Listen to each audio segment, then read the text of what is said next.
Welcome to the Leavine Family Racing Podcast, where we're going to take you behind the scenes and get you up to speed on all things 95. Welcome, episode 4 of the Leavine Family Racing Podcast. So, I'm Tom Dano. Again, I am going to bring everything to a screeching halt right off the bat. I joked at the beginning of the last podcast that I have no training. I'm not experienced in podcasting, and the pressure was on because I was interviewing Jeremy Lang, president of our race team. So for this week, we decided to double and triple down. We've got Bob Leavine, team owner of Leavine Family Racing, and we've also got a full camera crew in here this week as well. So I am really on the hot seat. So, Bob, thank you for being here. Thank you for inviting Dano to this great scene. It's going to be fun. So we'll jump right into the questions, right? We've got 5 questions, and we'll just kind of roll through everything. And then we've got our rapid-fire questions at the end. So those are questions that are totally off the beaten path. We had some fun with Jeremy with them. We got some very interesting answers out of it, so I'm looking forward to getting those questions with you. Good luck. Thank you. We will start off. I'm going to ask you to go back in the time machine here. Take me back to, you're obviously the owner of LFR. You also own WRL General Contracting. Take me back to the beginning of starting WRL. 1979, because last year was our 40th year in business. We had moved to New Mexico, Sharon and I, for the intent purpose of starting our business, but we didn't have enough money to move out there from Florida. And a gentleman that I knew in the ready mix business wanted me to go to work for him, and so his company was in New Mexico, Joe Rose Sand and Gravel, and so he wanted me to work for him, and I said, I really want to be in business for myself. I had this burning desire to believe that I could do something, and so I told him, I says, if you will pay for me to move out there, which he was going to do, I says, I'll work for you for at least a year. Mm-hmm. And he says, okay, we'll make that. That'll work. And so he moved us to New Mexico from Florida. And my mom was really concerned because she thought she was going to get a passport to go to New Mexico. And then, no, Mom, it's in the United States. It really is. So we moved, worked for Joe from 77 to 78. And we had a house in Florida. Man, things were really tough. Houses weren't selling, and we had, so we were sending payments back to Florida. I was making half of what I'd made in Florida just to get out there and get the opportunity. And Sharon and I and Melinda were living in an apartment and fishing and hunting to have something to eat. So it was difficult, to say the least. And we finally got our house sold and come out with like $2,500 in life savings out of that house. And we took that $2,500 and went in business. Because I told Mr. Rose, okay, I'm ready to do it on my own. And so it was a leap of faith. And the Lord has blessed us for it, for taking that leap of faith. So let me ask you this. 1979, you start WRL. Talk about how it was a giant leap of faith, right? And the difficulties and struggles that came along with it. So what in the world made you want to start LFR 30 years later?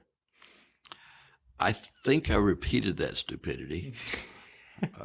It like goes around, comes around. It really was good intentions, I thought at the time. It was a friend that we had met. He was David Starr, had driven in the truck series. And so we had sponsored David a couple of truck races. And in fact, we had bought the place at Texas Motor Speedway, and we enjoyed going to the race. The second Texas race was on Melinda's birthday, so we took her there, and so life was really pretty good at that juncture until I couldn't.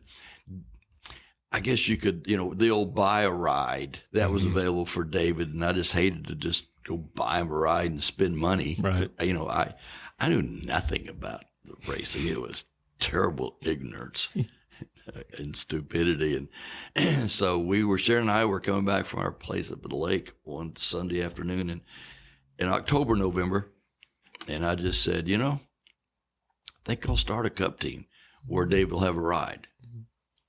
And, man, it went from there. I caught a plane. Michael and I went up and talked to Roush and RCR and about buying cars, engines, those things that you need. Yeah, right. Kind of important. Yeah, it really is. And then I forgot about the part of that goes with, you got to have a shop. And, you got to have somebody to work on them and crew chief. And I mean, seriously, I had spent a day at Roush, and Michael and I spent a day at RCR, and came back and decided that Roush and Ford was the way to go because it was cheaper, realistically. Yeah. Because I didn't know who or what was better. It was just cheaper. Right. And I met Doug Yates and his group, really liked Doug. And we've become great friends since then. But so we made another trip back up here and told Roush, this is what we want to do, and want to buy cars, and worked out a plan because we want to try to run the Texas race in April, our first race, and this is in December. Right. And so I was walking out of the building. Scott Bowen was a gentleman that I dealt with, and Scott's still over there. And all of a sudden it dawned on me, stopped and said, "Hey, Scott, I'm going to need a crew chief. You know anybody?" And Scott did know somebody, and he gave me the name. I went immediately to the car, called him, and it only took me till January to convince him to go to work for me. Right. He was fixing to go on a vacation on a cruise over the I think that December, January, I can't remember which. And so Wally Rogers and hired Wally, and then it's like, where we're going to go. Yeah. So we found what is our current shop, rented a little space in the back with 2 offices and a place to put 2 cars. And Wally started hiring some people for us. Right. We actually got our first car, Dano, the 1st of March, our backup car to go to run the 1st of April race at Texas. And so I'd never seen a race car put together. And how do you fill out all the forms for NASCAR, everything you needed to do. Didn't have a clue, but that's what I did after hours in Texas. Yeah. I spent time on the phone calling and asking people, how do I do this? Calling Daytona. If I want to race, what do I got to do? Right. And they started sending me forms, and oh my gosh, it was worse than this podcast. It was a nightmare. Oh, that bad. Oh my goodness. Was terrible. I'm serious. And so here we went, and we actually, and important things now, designs. Right. What would the car look like? So I'd run in and met Sam Bass. So I hired Sam, and we kind of hit it off, and he started working on designs, and he did more drawings for me. I still got them. That's amazing. Great guy.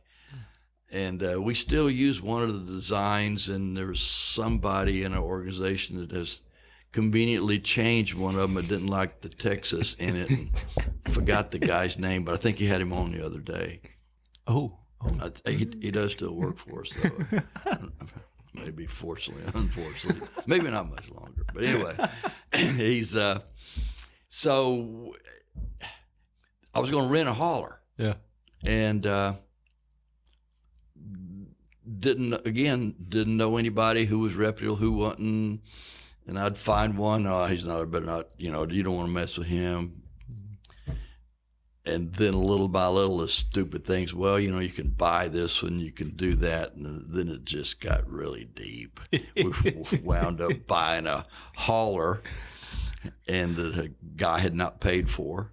It was a good hauler. In fact, one we just traded a year or so ago. Yeah. because we kept it for a long time. Then it's like, dang, wait a minute. How you going to pull this hauler around? I got to have a tractor. It's just snowballs It's one just after another. What are you going to do for a pit box? Well, what do we need a pit box for? So it wasn't quite that bad. But my really goal was not to look like Florida or Texas hillbillies getting to the track. I mean, this is our home track. Right. That we're going to back up and show up to. So we had some really nice looking apparel. We had some really nice looking cars. I thought it did. Sam kind of went out on a limb and, man, that's good. And so I told Wally, because we couldn't test. Yeah. And David had never driven a Cup car. That was the first time he was in Cup. Yeah. Really? Yes. Wow. I mean, we couldn't test. We didn't go nowhere. So it was me, first time owner. Yeah. I own a Cup car. Now David jump in and go drive it. That's amazing. So, and there's a lot of cars in that race. I don't remember, it was 45, 46. Yeah. Or maybe more for 43 entry. Right. So I told Wally, man, I don't know if we're going to be able to go very fast or not, but we're really going to look good going slow. There you go. I want to look good backing off the hauler. Yep. Let's look professional. Yep. We may be slow, but let's look professional. And that was going into that Cup garage the first time was one of the most, I played sports in high school and college, and that wasn't intimidating. But going into that Cup garage, that first race in April was one of the most intimidating things I'd ever had to do.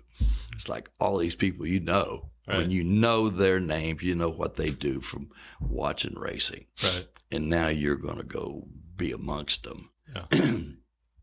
And you ain't got a clue about a lot of rules, regulations, going through inspections, all this stuff. What are we going to do now, Wally? What are we going to do next? Right. What are you doing looking at our engine? What are you doing this underneath the car? Right. Let's face it, they don't just let Joe Blow in the garage like we were prior to becoming a NASCAR owner. Right. Get a hard card and a radiator gap and you're an owner. There you go. So, they don't let you do that. Right. So it was a really rude awakening and intimidated awakening. The amazing thing was we actually made the race. Right. Yeah, it was crazy. Man. Wally kept building me up, Bob. It's really not that easy, bud. It's really not that easy. Absolutely. Well, what if we don't make the race? Oh, we got to leave. Yeah. Oh, okay. Yeah. So we actually made the race, and David, I think made it like 187 laps or something before we put it in turn 4 wall. Yeah. And met the car at the garage, and I was really proud of my car. Right. I mean, it looked good before he did that. And it's like your personal car. Yeah. Whereas all those guys in the garage, they get banged up and beat up all the time. They don't think nothing of it. Right. I'm looking at this car going, can we fix it? Look at how bad it is. Nah, Wally said, we'll put a side on it. Put a side on it? Yeah, we'll do this, that, and the other. Okay.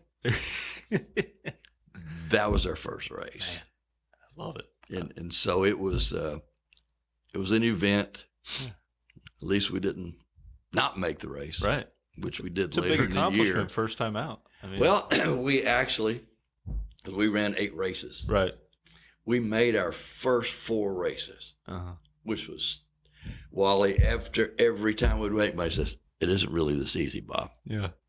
Okay, Wally, I believe you. It really isn't this easy. Uh-huh. Well, after we did the 4th one, reality hit. Right. We didn't make the last 4 races. And then I had become, the competitive Bob had come out. Yeah. It's like, I can't keep doing this, not making the races. Right. So it's like, if I'm going to stay in and do this, then I talked to some people and learned, and we decided to change drivers, which is probably one of the next most difficult, because I had to tell David, who had started the team up for oh, by the way, I'm staying, but you're not. Right. You know, that it isn't working out. So that Right. was difficult. So it's like, geez, I do this to have fun. Right. This ain't no fun. Right. Yeah. So looking forward a little bit, right? But still looking back, 10 years now as a Cup team, right? Come a long way from Texas 2011. What would you say is the biggest lesson that owning a NASCAR team has taught you? Man, no more than Bob did when he started. It would be a really good help if anybody wanted to. Lesson, I maybe you can call it a lesson, Dano. I think what I have learned is our company in Texas, we pride ourselves in the way we treat our people and the atmosphere and the way we treat them. Mm-hmm. That it works no matter what business you're in. We've taken that mentality and tried to build our organization around that mentality of, treating people the way you want to treat them. And, so that's the positive side of, you can hire good people and let them do their job, and enjoy it, catch them doing something right, as I call it. Let them know when they're not. Mm-hmm. That way they're not just on them all the time about doing something wrong. Tell them when they're doing something right. So, but conversely on the, other side of it, we really had a plan, and the lesson is things can change, because we had a plan of working part-time racing, where I learned. We built little by little, and then at some juncture we talked about going full time. But we were still we were running 23, 24 races, and which was a large number. And we didn't have marketing, hadn't hired Jeremy then, and hadn't hired anybody then. So I don't market. I couldn't sell nothing. So, lesson, it's tough to start a Cup team from scratch without knowing anything about it, without having somebody to, be there who really are going in somebody. But I wasn't really interested in going in with anybody, because I didn't want to. I wouldn't feel good about spending somebody else's money and be the problem if it lost them money. Right. I can deal with losing mine, but somebody else's intentionally. And that's about what you do when you start in NASCAR. You're intentionally losing money. Right. So it's the learning and the lesson or the question is pretty difficult. But I think the things work that are good. They still work here that worked in our business in Texas. And then there's some other things that's specific to NASCAR. It's just, it's different. Right. It's not. This is the big time. Yeah. This is the big boys play absolutely. Here. Yeah. And and I probably wasn't totally prepared for that. And but little by little, and I enjoy it. Mm-hmm. And it's fun. I like the competitive side and the technology side, and figuring it out, and surrounding yourself with those people and watch them really teamwork. I love teamwork, and I think we've accumulated just from marketing, our salespeople right on down to the back end of the shop and assembly, really created some great synergy with the people we have. Yeah, and great relationships. Mm-hmm. It's the thing. People are people, right? Doesn't matter if it's whatever construction, field. NASCAR, people are people. They like to be appreciated. Right. And I enjoy that, saying, hey, man, good job. Right. And it's just like being at the Chili Bowl this past weekend, to support Christopher. And obviously, he was disappointed, with a second. You know, that's funny. In Bristol, I was disappointed with a second also. It was like, yep, I understand what you mean, Christopher. Right. And, you know, and Christopher wanted to, you know, apologize. I said, for what, man? What didn't you do? Mm-hmm. You know, what could you have done better? It just happened you come in second. Yeah. You know, Kyle beat you today. Mm-hmm. And you did a great job. Mm-hmm. And so, you know, those are, you know, you like to be there to encourage them, you know, and encourage people when we don't meet our goals. Yeah. You know, there's a time to look at why we didn't, you know, if there's any real reason.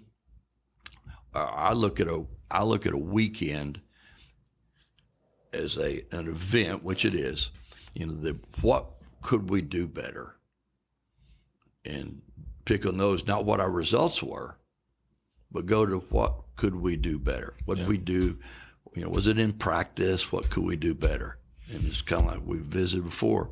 If we do the process, don't worry about the results. Mm-hmm. Results will come. Right. So it's enjoyable. So for anybody who's been following along with this race team, I'd say for the past 3 or 4 years, the word progression has been a big part of what we do. It's on the wall in our shop. It's been the Twitter hashtag that we've used for a lot of the trends throughout our last couple of seasons. So what does the word progression mean to you?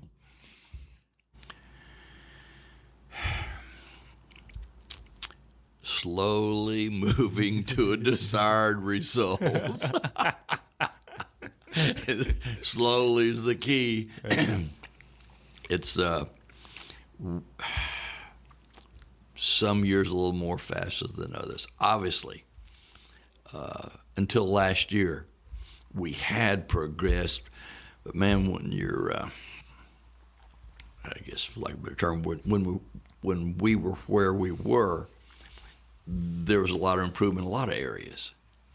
And so any little bit in any particular area would help improve. And so we have improved from various, you know, completing laps to finishing races, all those things.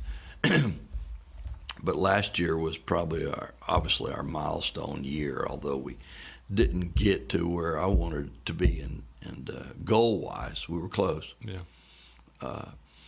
We achieved a lot, had a lot of bright moments, you know, for LFR. But I look at it as the culmination of a lot of other progressions that happened beforehand to prepare us to get to that point. Yeah. Because you got to be prepared. Mm-hmm. You know, it's go back to it. It's tough. Yeah. Tough sport. Yeah, absolutely. I mean, you look at the really older teams and well-funded teams, and, you know, they have ups and downs and ups and downs. Absolutely. And it's just the nature of the beast. And you got to weather through them, find out what you did right and find out what you did wrong and work on what you did wrong. And so that's why I enjoy dealing with that of, okay, what do we do? And not picking on somebody. It's our actions, not the person that we work on. How do we solve that problem? And we have great people in our shop that do that well. Yeah. You know, they work with Matt last year when he came over, and I know they're going to do that with Christopher this year, you know, a rookie, and that's exciting in itself. Absolutely. Absolutely. So the progression is working slowly towards that goal. Right. Again, hoping to pick up some momentum. Right. The progression speeds up. Yep. Trust the process. Right? Yes, sir. Trust the process. Absolutely. So transitioning out of NASCAR just a little bit, you are fresh off a trip to the Chili Bowl. So I was just curious to get some of your takeaways from that. Man, stayed up way too late. Well, you didn't get sick. No. You didn't get the flu. Well, I'm battling it. Oh no! Yeah. Oh no! But it isn't. It isn't. I think it's just the cold from it was raining and damp, and besides, and the people there were amazingly friendly, and I shook a lot of hands. So obviously germs and transpired. There you go. You get them, and then flying on airplanes. So it's just one of the hazards. But yeah, I started taking medicine yesterday for it. Yeah. But it was I told several people it's an event that racing breaks out all the time. Yeah. You just, here's a race, then here's another race. And as you progress up, not a half battle, a big part of the battle of the Chili Bowl is figuring out who races where and when and where do they go next. Yeah. Because there's over 350 entrants. I couldn't believe that. I know that. And then you're going to run this, A, B, C, D, E, F, G, H, I, J, K, L, M, N, O, P, and maybe Q. It's the whole alphabet. Yes. It was the alphabet soup, and there's people in all these categories, and you start way down here, and you're running 5-lap races. Yeah. Maybe 5 cars or whatever, and then the top 2 move on up, and then they run again. You literally have to have a scorecard. Sharon did, to keep up with it. It was fun, but the people are so friendly, and they're around the haulers, and all the cars. You have to move the people out to get the cars on the track, and it's kind of fun, right? Because this is, dirt and these midgets. This is big time racing because, it's the talent is amazing there. Absolutely. And the work that they do. Sharon and I hung out at the back of Tucker Boat's hauler, chairs, just visiting with the guys, introducing them all and what they do, and they fed us and then put up with us, beat in the way probably, but never got upset. So people from all over, people from Idaho, Iowa, Michigan, driving in there and going to drive home on Sunday through the snow up north. Yeah. Really great Ardent fans. Yeah. One thing I thought was very cool was the dirt fans were NASCAR fans. Yeah. They really didn't differentiate. They were race fans. Right. They would wear Bell stuff, and Larson stuff, but also, other NASCAR drivers stuff, apparel. Yeah. And so there wasn't no, NASCAR's better, dirt better. There's no comparison, which hate to see. Yeah. Because there was some controversy on, what Kyle said about how it meant to him of winning that. Mm-hmm. Well, if you try for something for 13 years, and at that moment, that is the most important thing to him. And I, texted him Sunday afternoon and said, man, congratulations.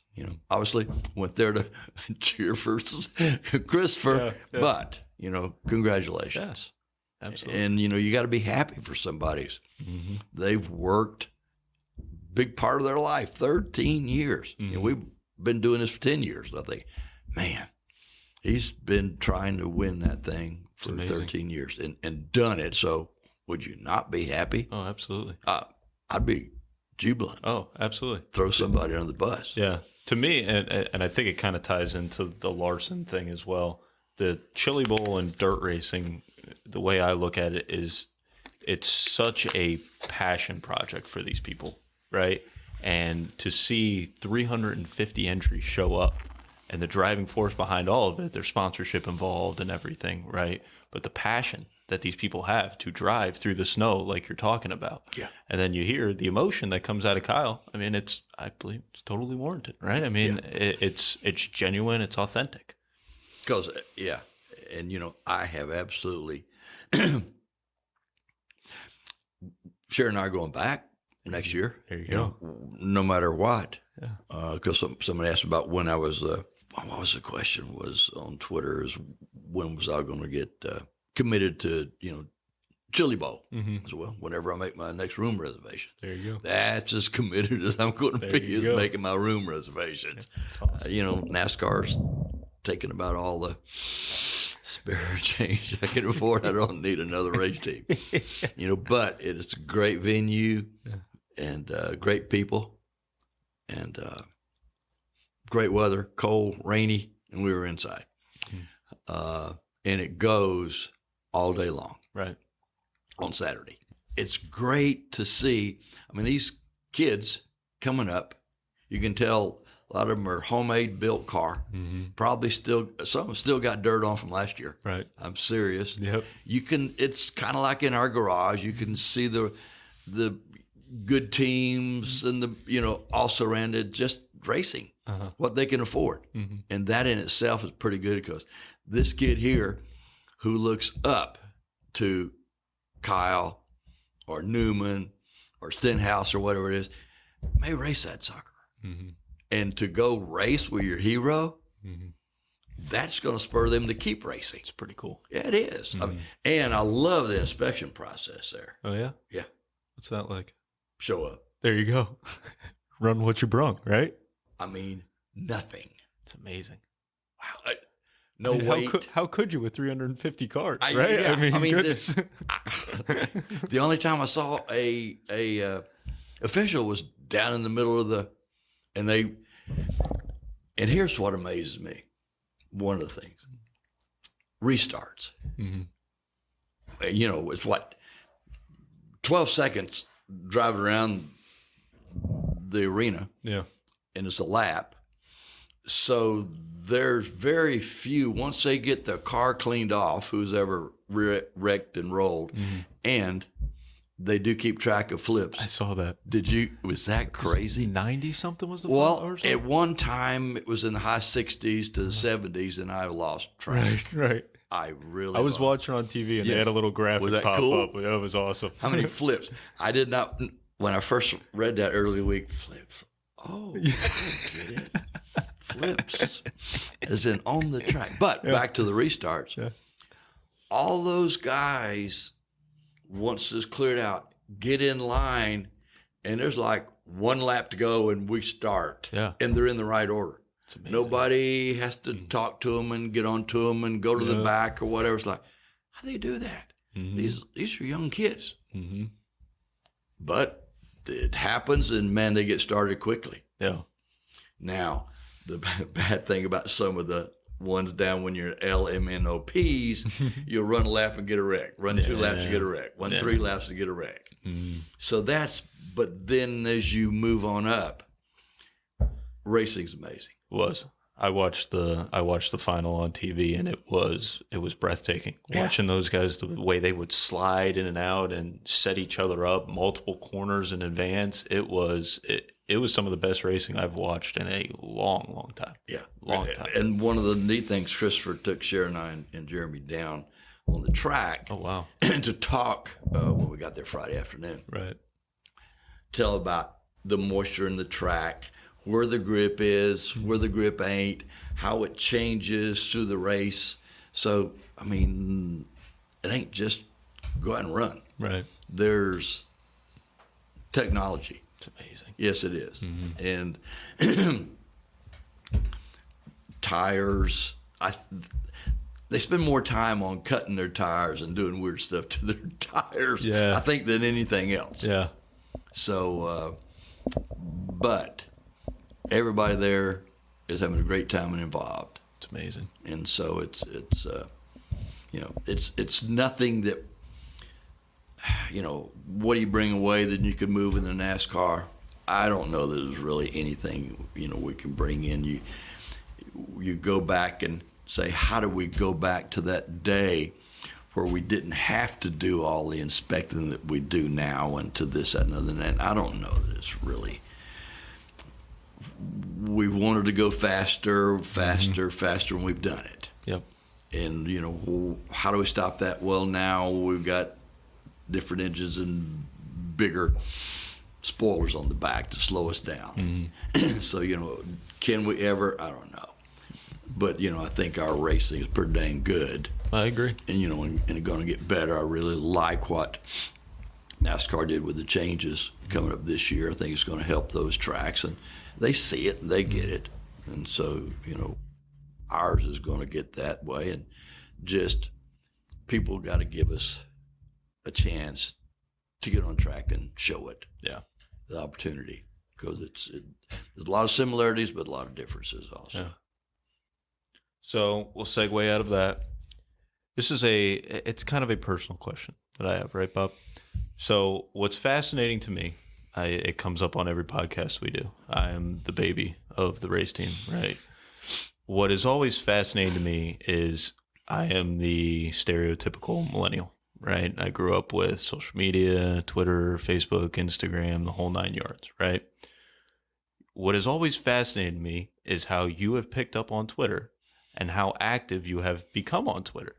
And it's always been, I don't want to even call it a question, right? Because I think it's great. Why Twitter, right? Of all the outlets that are out there, what drew you to Twitter? That's where y'all LFR put your stuff, and I didn't know where it was. You were just looking for it. For 2 years, Yeah. Sharon would, or at least 2 years, Yeah. Sharon would read in the morning to me what's going on in the NASCAR world and my family, because I had Facebook, but man, there's too much stuff on there I don't need to know about. Yeah. I mean, people post what they do all through the day, and yeah, there are a lot of selfies on Twitter, but I don't do selfies. Right. When somebody at the track come up and said, "Hey, we do a picture?" Sure. You know, stand back, and they come up to me, and, you know, "What are you going to do?" "We're going to do a selfie." Hey, look over here, right? You're going to do a selfie. I ain't going to do a selfie. I may be in your selfie, but I'm not going to do a selfie. There you go. So there's just stuff on Facebook that just didn't float my boat. Yeah. I think it was Michael who actually set me up a Twitter account. Yeah. Or Michael and Melinda a year or two ago, but then they wouldn't show me how to get to it. I'm not exactly sure why they set it up, but they said they did. Yeah.